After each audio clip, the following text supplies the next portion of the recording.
So, Nichiren,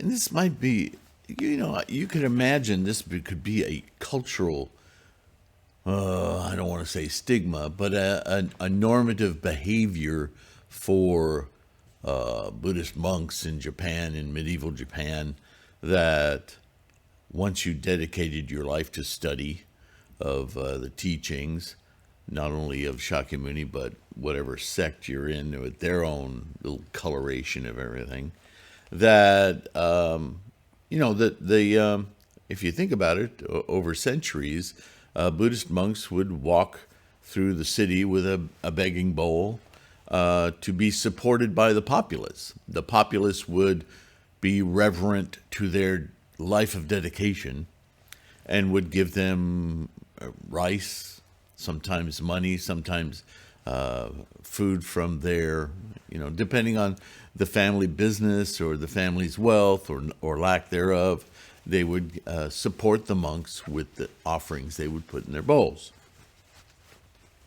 So to be a monk, more to my point, was really, that's what you were, that was your identity in the society, and you really didn't do a whole lot of communicating with the populace. If there was communication to be done, it'd be done by the leaders or the abbot. It would be a scheduled event, that kind of thing. And Nichiren here seems to be going a transition not only in his own understanding of Shakyamuni's teachings, but also his understanding of how to actualize Shakyamuni's exhortations, first throughout all of the sutras, certainly within the Perfection of Wisdom sutras, which goes back all the way before Nagarjuna, right? But also specifically in the Lotus, where it's pretty much defined the way that you should be behaving as a bodhisattva in the world. No longer any talk of cloistering in a monastery or hiding out. You're supposed to be in the thick. In other words, in the society itself, in and amongst the people. In Japanese, nyudo, right? Not just a monk, but a monk living in the vicissitudes, turmoils, distractions of being just a regular old human. Not protected and sequestered, so you don't have to be challenged. You don't have to worry about getting the smile of a lady at you. Oh, that's stirring up weird. No. Buddhism, enlightenment happens in that. In life, all of life. No sequestering, no monks in monasteries. That's an old, outdated, learn how to control yourself kind of teaching. That's centuries and centuries gone. Now, I don't know. I wasn't there in medieval Japan, but I suspect that there still is today a vestige of that old habit, right? Monasteries, they're still all over the world. That's not appropriate. What hasn't been appropriate for a very long time. And Nichiren is contending with his own inculcated cultural habits, right? And he's seeing, as he's studying, restudying while he's in Sado, that the very act of his survival is completely connected to his proselytizing. He's converting people, and through his dialogue with these people, he's able to, not with a begging bowl, but received into homes and protected and clothed and fed, and there's a very one-to-one relationship happening here. It's not just this vaulted, I'm a monk, and the society in general is going to support me being a monk. It's the teaching. It's the teaching within all of us. There's an equanimity coming into mind here. not just in theory, but in actuality. It's quite a transition in Buddhism if you think about it. Buddhism is, from the very start, not about being some kind of elite, special, distinguished from others practice. It's a universal, anyone can and should invoke their own Buddha, their own Buddhaness. Yes? So, yeah, status, language, whatever. Those delineators in a practice that's all about no discrimination, right? It doesn't make sense. And Nichiren is seeing this. So we're starting a new chapter, which this writer labels the climax of Nichiren's life, the graphic representation of the Supreme Being. If you're willing to concede that being is a verb, not a noun, then that's okay, Supreme Being, but it's the representation of Buddhaness, how we actualize Buddhaness, our portal in our samsaric mind to our experience of Buddhaness. So I think we're going to talk about the mandala, right? A mandala as a physical representation of this most important aspect of our mind, which Nichiren calls the Go-Hanzon, the most treasured, the treasure tower itself in the mind, because it is visually a treasure tower because it opens the way, opens the mind, opens the eyes, right, to Buddhaness. So just before we start on this new chapter, thank you for being here. Thank you for your practice. Thank you for doing as Nichiren is discovering we all must. Emulate his journey, become excellent students, and then as we teach ourselves how to access that maximal experience of life, which we can do with our minds, where else? We not only practice for ourselves, but the very act of instantiating our Buddhaness, it radiates out into our environment, into others. And as they become curious and want to know why, how, we feed them the same teachings. Nichiren will show you how to do this, right? A peaceful summer had passed. The short days of autumn followed one another, and the dreary winter was nigh.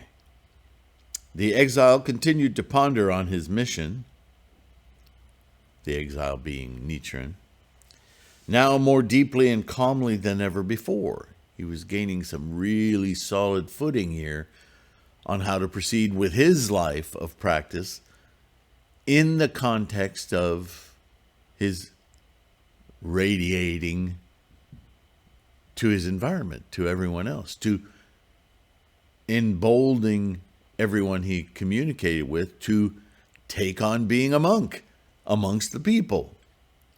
A monk here, see, the definition of a monk starts to change for Nichiren.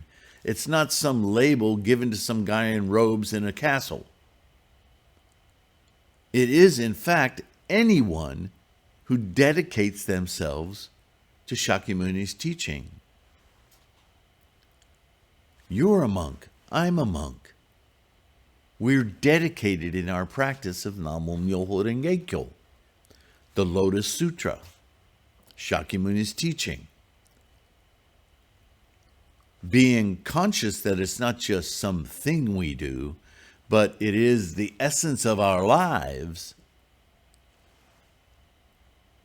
we are monks. Nichiren is starting to see that as a very real, tangible thing. His resolve and his mission was firmly established, for himself, obviously, and his aggressive propaganda was bearing fruit, not only in winning many converts, but even in inspiring awe in his opponents. Yeah, I'll bet there were a lot of Nembutsu monks who were like, damn, he makes so much sense. He's making me question what I'm doing. Good, you should be. Right? If you're getting anything out of these lectures, please don't forget to like and subscribe. It's our Bodhisattva work to expand this Sangha and make sure that we're more accessible to more people. Right? Toward the end of the year in which he was banished, the Mongols caused fresh alarm by sending a number of ships, which were followed in the next year by another embassy. Family strife broke out among the Hojos. The whole family was in disarray, arguing about what to do about these Mongols in our country. Are we going to war? Are we going to this or that? I need to lead this group. You're too much of a wimp. Blah, blah, blah, blah, blah. All this bickering going on in the Kamakura shogunate government, right? And members of the clan killed one another. Some pretty serious arguments. Of course, that was the order of the day in the dictatorial, authoritarian state. Killing people was just par for the course, right? All these events were interpreted by Nichiren and his followers as the results of the injustice done to the prophet, Nichiren. Not Nichiren the person. See, he's using the word prophet, but because he's identifying Nichiren's mission. But Nichiren's just representing Shakyamuni's teaching. It's just that he's representing it clearly and demanding that it be practiced that way, and all of the powers that be, they're being confronted by this little guy and his ministry. And because they're heaping accusations and, wishing him not just ill, they want him dead, exiling him, trying to shut him up, that the Buddhaness that is inherent in the universe and in you and I and in everyone in Japan is not having it, is being disturbed by that. It's anti-life. Life is responding, right? Remember that quote from Jurassic Park? Everyone, life will find a way. It's not from Jurassic Park. It was used in Jurassic Park, but it's an old saying. Yeah, you can pave the backyard with concrete, but grass or weed or flower will find a crack and show up. You can't stop life. You can do a lot to harm it, but it'll recover. It always recovers. Right? Same thing with Buddha's teaching in the Lotus Sutra is so incredibly crystalline. You can argue against it. You can march all over it. You can call it names, and but it's truth. The truth will out, right?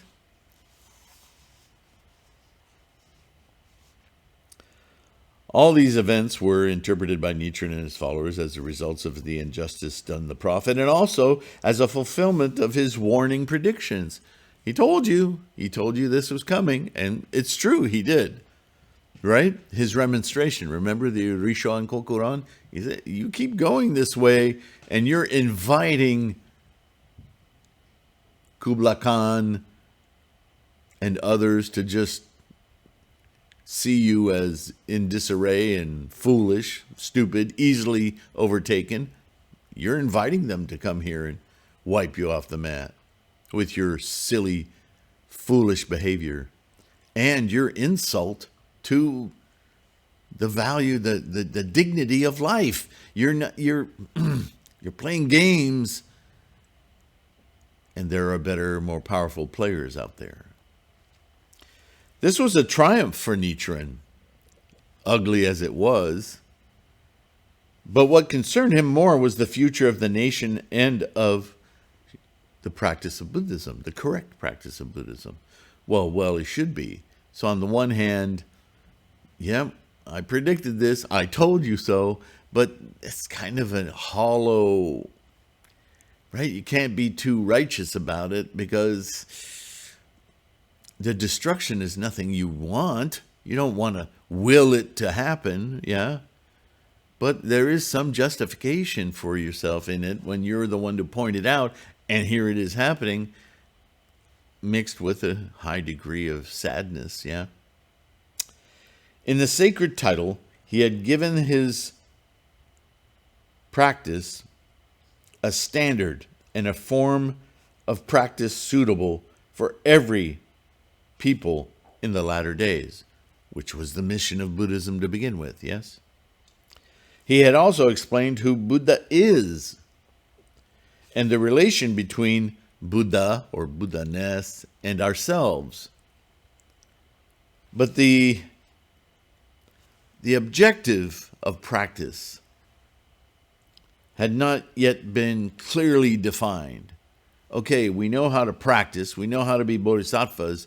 What are we aiming toward? What are we, right? That's kind of, is that, because it seems when we know how to be a bodhisattva, we know how to practice correctly, it all seems like ritual. It's not enough. That stupid question, why?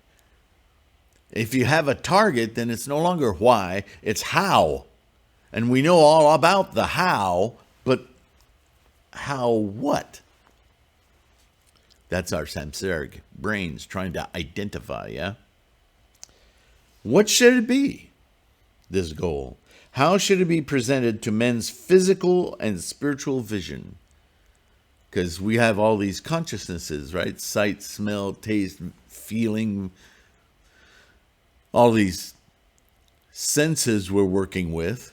And we're wanting to open that ultimate sense, that Buddha sense, but our operating system is locked in this physical world. How can we redirect all of those senses, those consciousnesses, toward that one goal? How can we interpret it in the physical world so that we can push away all the distractions where the eyes want to go and the ears want to go, and have them all focused in on one point so that we can easily access this ultimate being, Gohanzon. Do you see what Gohanzon is now? It's simply the focused application of all our consciousnesses on Buddhaness. Not the mandala. That's a tool, and we're finding out about the development of this tool now. The next task, the consummation of his activities hitherto, was the solution of this problem, the revelation of the supreme beingness, and a preparation for the complete fulfillment of his great mission. This is a little foreboding from the author, yeah? Again, this comes out of Nichiren's realization that to be a singular monk doing this as an example for people isn't enough.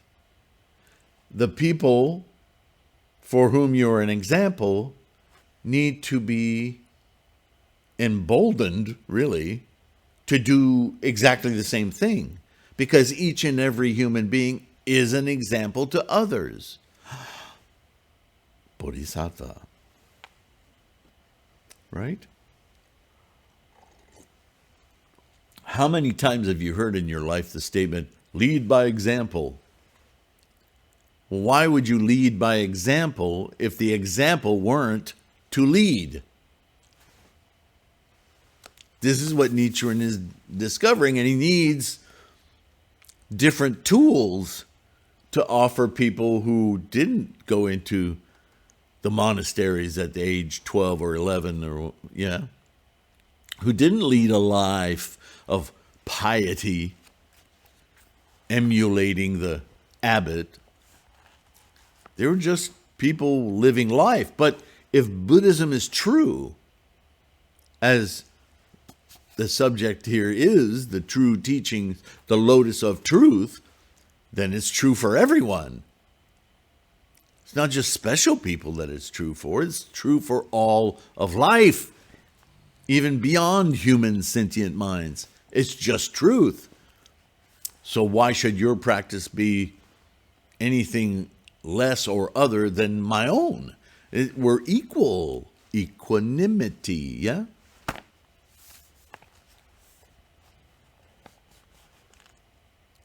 The thought had occupied him, as he tells us, since the autumn, the 11th month of 1272.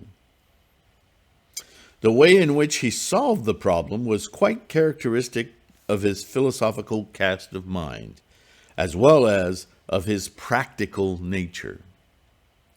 Philosophical because Nichiren always emphasized the truth, the metaphysical basis of existence, and what was never content to worship a personal God, whether Buddha or any other deity, because Buddha isn't a deity, never has been, merely as a being existing beside ourselves.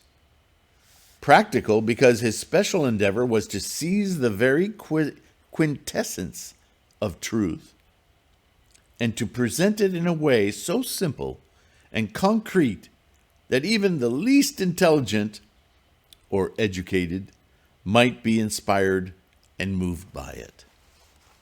I got to make this dirt simple.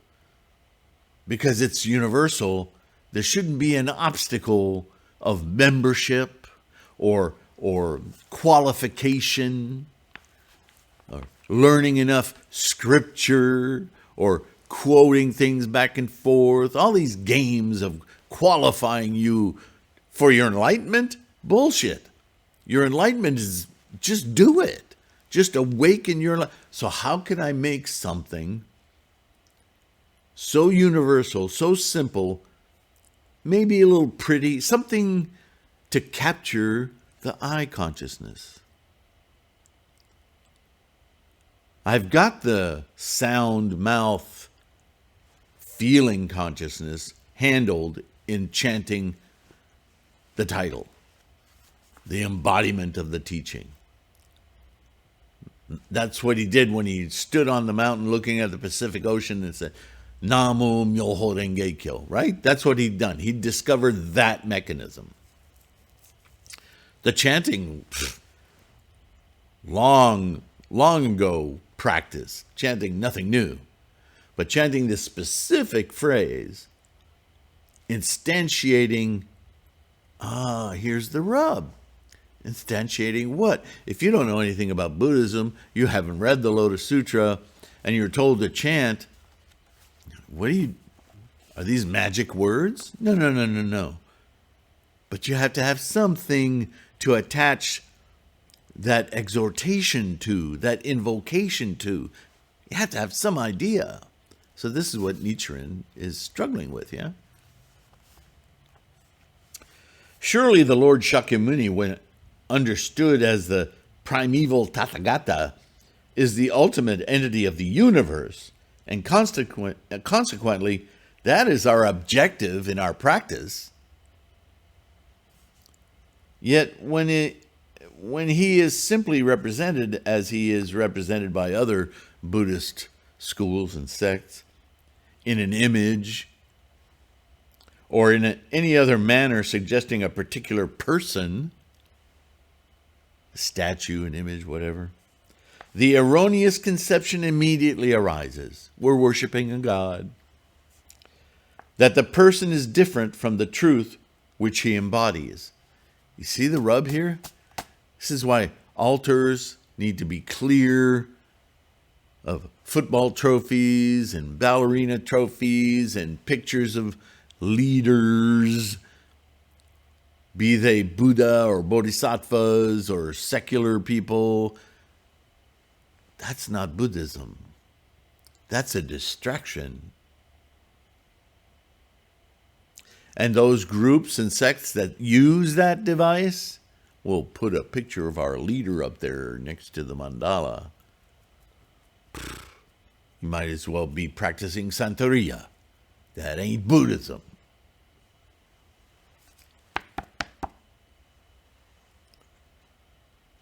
On the other hand, Nichiren's practice was not the worship of an abstract truth, but a life to be lived by every being, human or other. Isn't that what I was just saying? Thus, the thing to be done was to unite the truth and the person in a concrete representation.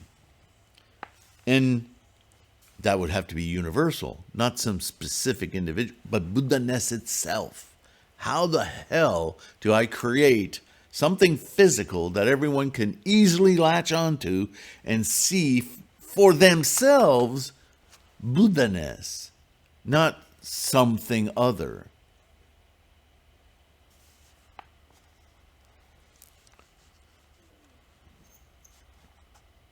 And to regard it as the embodiment of the most excellent being.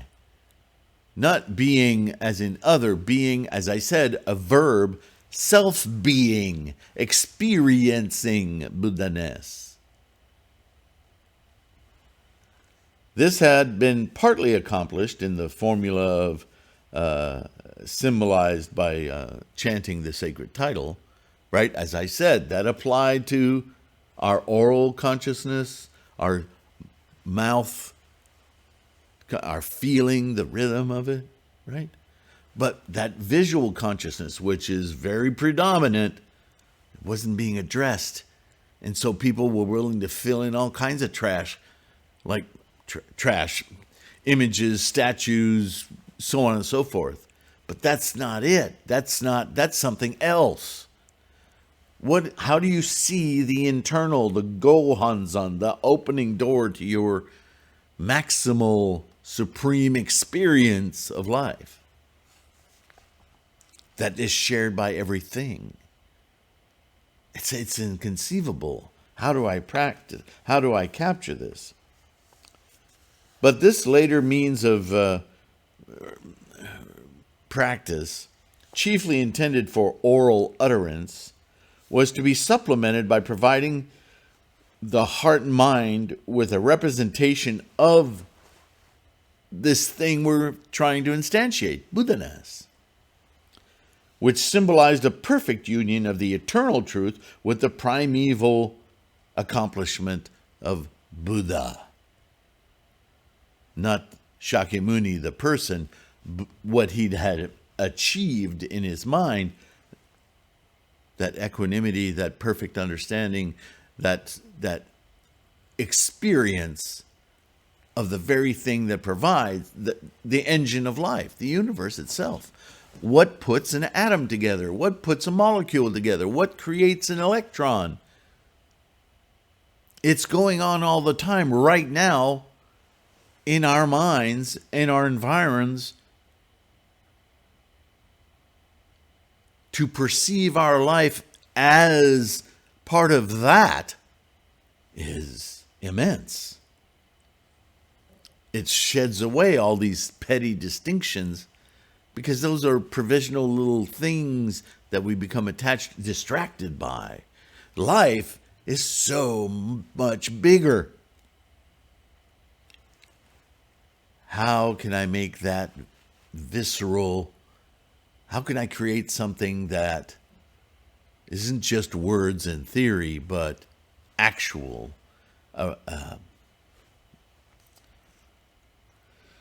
The result was set forth in the Spiritual Introspection of the Supreme Being, an essay, well, that's his language around it. The spiritual introspection of Buddhaness, yeah. The 25th of the 4th month, May 13th, and a tangible symbolic representation was made on the 8th day of the 7th month, August 21st, 1273. Now let us see what the idea and representation were. And I'll remind you, there's a lot of scholarship around the remaining, sometimes whole, sometimes fragments, of mandalas that Nichiren created throughout his life in his own script.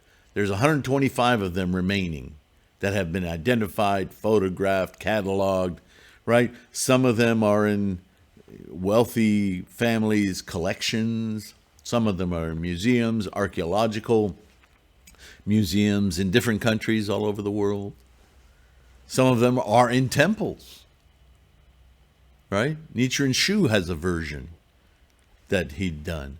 They evolved over time. I've shown you the books on that. There's a workshop group that works on Nichiren mandalas and the whole history, where they are, what years they were probably inscribed in Nichiren's own hand. We use a mandala that was inscribed in Nichiren's own hand. It's a digital representation, obviously, but it's direct from Nichiren. It's not Bob's mandala. It's not, right, some hierarchical organization that sees themselves as incarnations of Nichiren. Get off. Get out of the way. We practice directly from Nichiren. Yeah?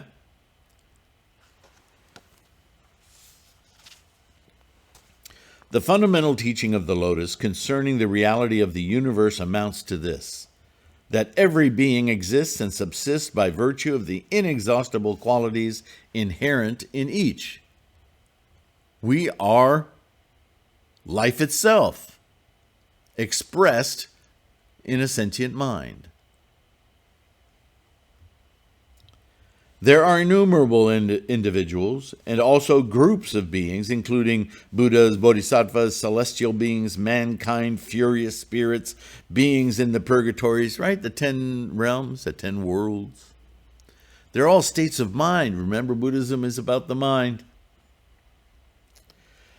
Their respective characteristics are unmistakably distinct, but their qualities and conditions are constantly subject to change. Everything's in flux. Impermanence.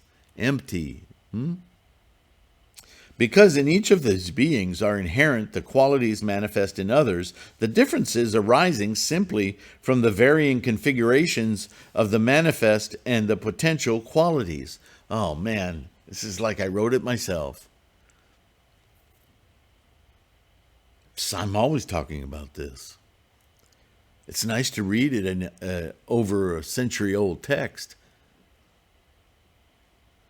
Moreover, even taking the existences as they are at any given moment, they cannot subsist but by mutual interaction and influence. Oh, man.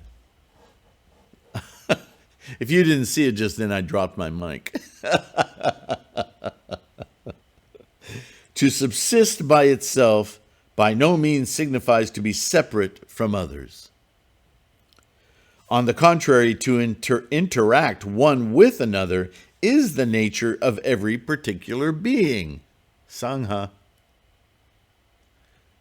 Nichiren's really getting to the meat of it here. This is what Shakyamuni said to begin with, but the cultures, mankind, our development societally, intellectually, it just wasn't time yet. Our time makes this so blindingly obvious. Unfortunately, we also have innumerable distractions. All the more reason to have something to focus our samsaric minds on. Right? These features of existence are the laws or the truths, the dharmas. And the cosmos is the stage of the infinite varieties and interactions of the dharmas. In other words, the realm of mutual participation. Because whether we realize it or not, Buddhist or not, we're all in the same boat, as it were. Every one of us, from a Yemen to an Australian to a Canadian, we're all participating in the same flow of energy. We're not separate only in body, but even our bodies are interacting with other bodies all the time. And I don't mean just physically, I mean our influence. Boy, you know it when she walks into a room. Yeah.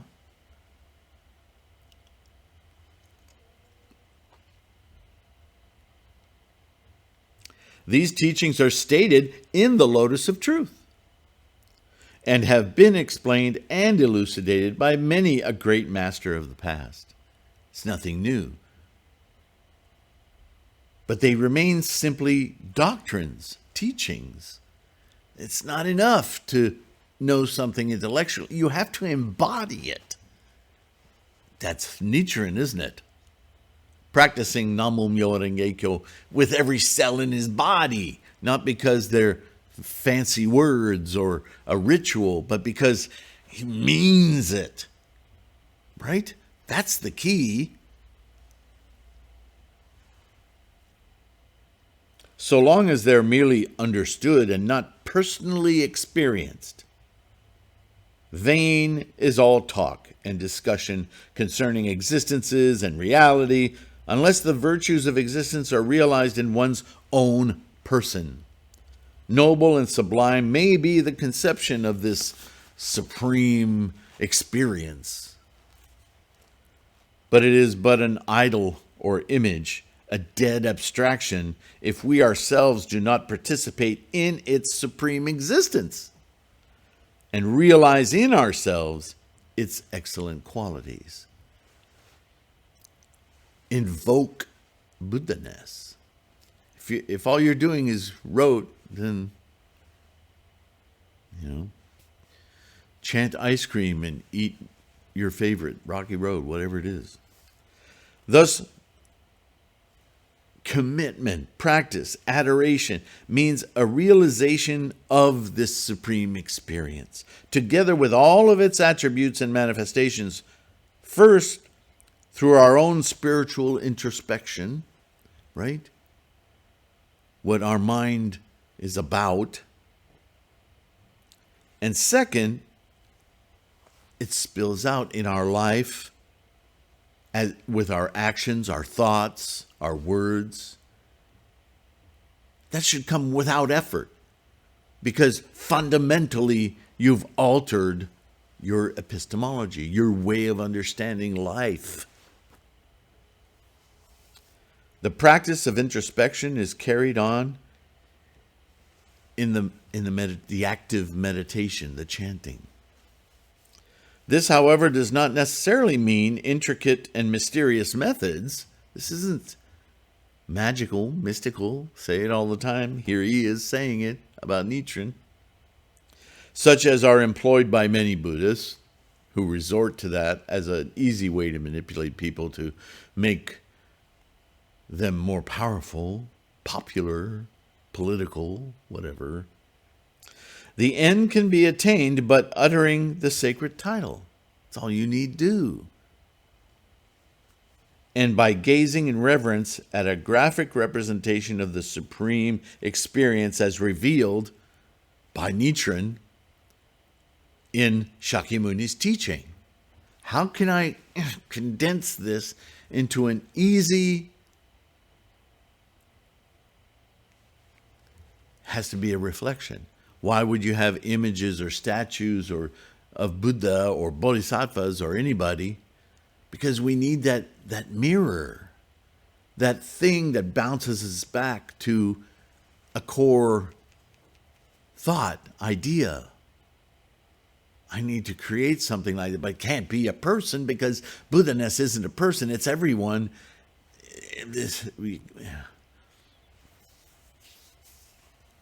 What do I do?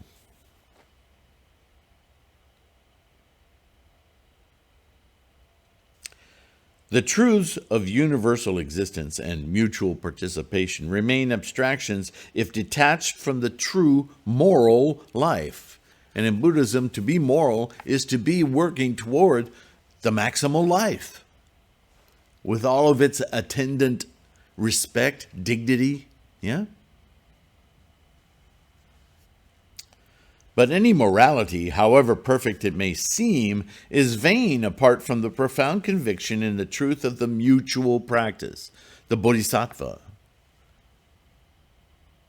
and from an apprehension of our primeval relation to the universe.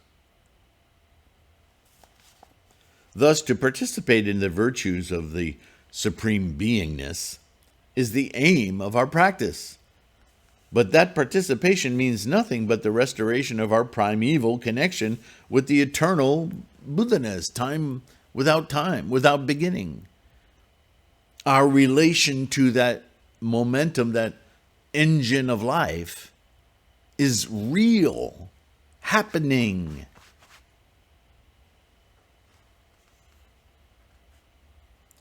Which is equivalent to the realization of our own true nature, the true nature of all phenomena. In other words, the true self of every being is realized through full participation in the virtues of the supreme experience, who, again, reveals himself or itself in the perfect life of every practicant. Every single one of us, because it's inherent in us. The relationship between, he uses the words, the practicer and the practiced exemplifies most clearly the truth of bodhisattva, mutual participation. Because the practiced, the supreme experience, is a mere transcendence if it does not reveal itself in the practicant's life. Right? If all you do is sit in a hovel and experience Buddhaness, it's incomplete. Hinianus, it's incomplete. You don't really fulfill Buddhaness lest you be within the populace. Buddhaness is found in the entirety of life, not just your little spark. Good, you got a spark, good. Now take it out into the world, spread that spark. Now you're experiencing something transcendent, yeah?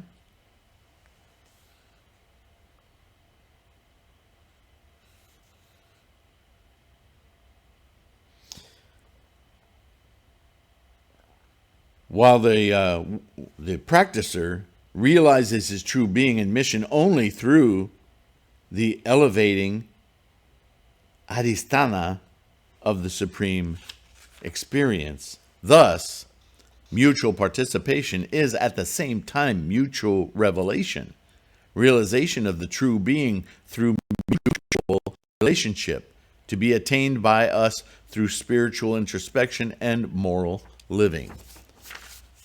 Now, this refers all the way back to the Four Noble Truths. This is the core of Buddhism.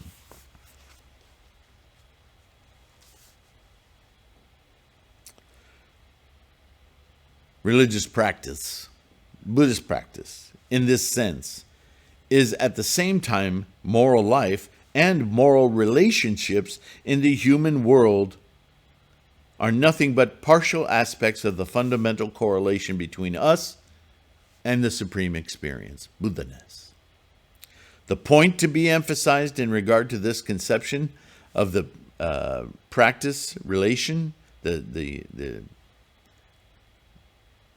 ritual of chanting and self-actualizing, self-realizing our Buddhaness, our self-manifestation of Buddhaness, is that the supreme experience alone, without our including of it in enlightenment and life, is not a perfect experience.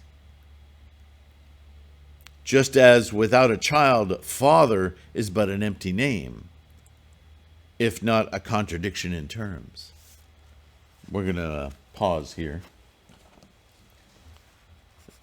That statement right there, I'll refer to something I've said repeatedly. It's very doable to be a Buddhist in name only. And if that's why you have a Butsudan and you put up a mandala and you chant occasionally, so you can tell your friends, look what I do, look what I've got, I'm different, I'm special, you're not a Buddhist. You're just going through the motions. For Nichiren, for all of us, where's the payoff? A boast? Ego?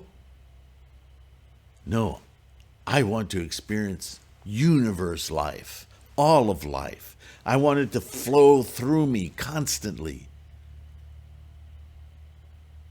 Because that'll change the very atoms in my eyeballs. I will see differently. I will see truth. I will see exposed the magnificent grandeur of this brief life, this brief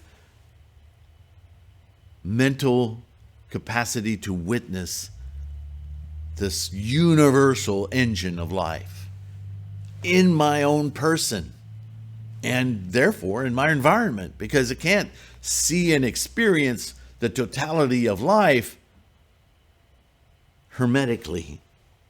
And then I walk out and everything's yuck. No. I need this very perception of equanimity and brilliance reflected, if you will, in everything I see, hear, taste, feel. Right? Nichiren said, go home to your wife, and while you guys are in coitus, chant. See if you can do that. That'll bring up a bunch of karma. Yeah, I know. Namo Myoho Renge Kyo. Thank you. Thank you for your practice. Do you see how immense it is? Namo Myoho Renge Kyo. Don't forget to like and subscribe. If you can, support this channel through Patreon or PayPal. We all have gratitude for your assistance to keep us going. Right? Lots of free stuff here. Go to the website. The bookstore is another way to support what we do here, what I do here.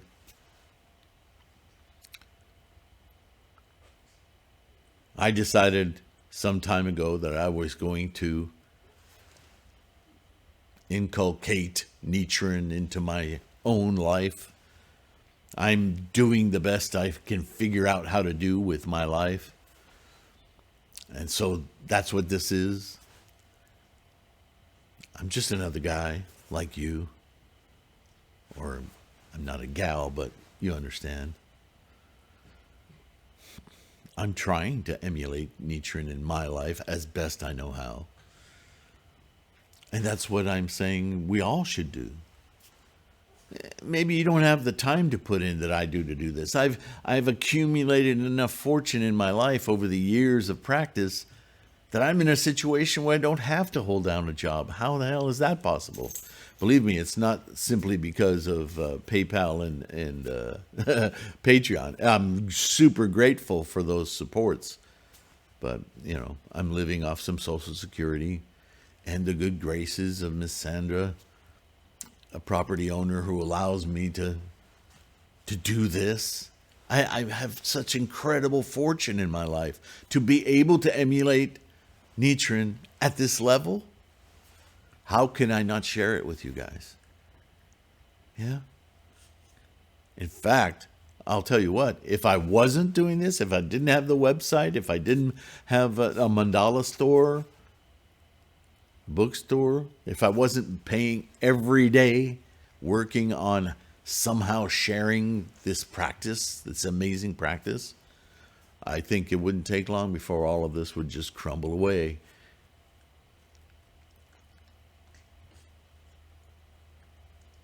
So I feel, not pressure, but I feel a responsibility to myself as well as life itself to continue to do this. So with all of that, understand the depth of my appreciation for your participation. I really, really and genuinely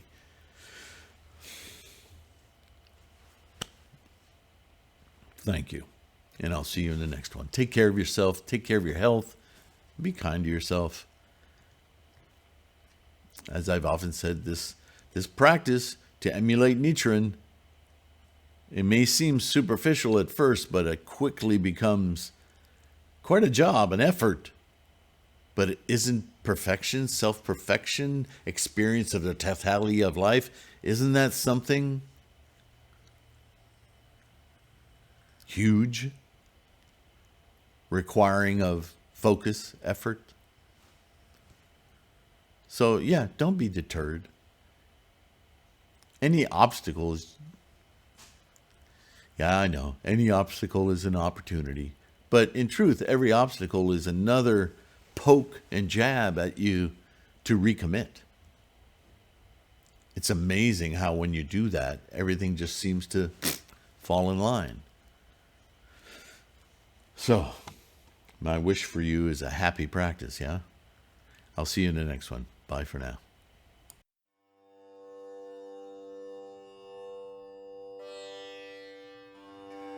Myo.